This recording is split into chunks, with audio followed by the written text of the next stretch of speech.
Okay, tis rest week. Lots of thinking, lots of creative stuff.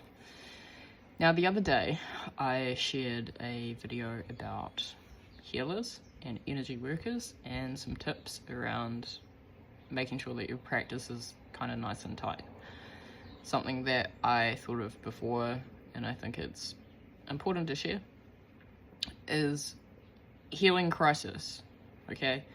Now, I shared in the video that it is a good practice to make sure that at the end of your healing, you're retrieving your own energy, especially if you're practicing while you're in a stressful state in your emotional self or your home life and things like that, because a lot of people will push through and do it anyway. Now, how do you know that that practitioner is in that state and they're unaware and they're causing healing crisis?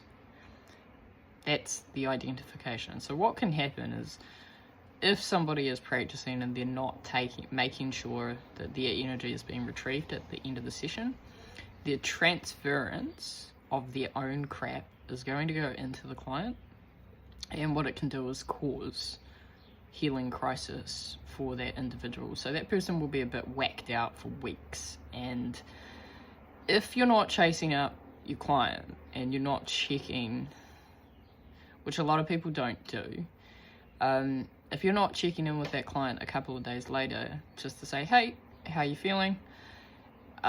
You don't know that person may be in a healing crisis for a prolonged period.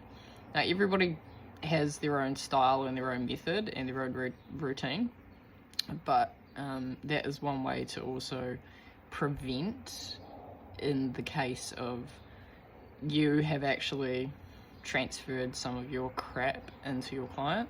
So just check up with them a couple of days after, or even a week or two later, just to make sure, like, hey, how are you going? And yeah, put that practice in of retrieving your energy at the end so that you don't let them walk away with your transference.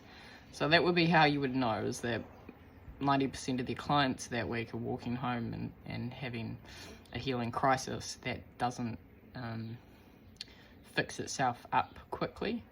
So that's the other side of it, is it doesn't heal fast if that person's got transference from the practitioner, because it's not theirs.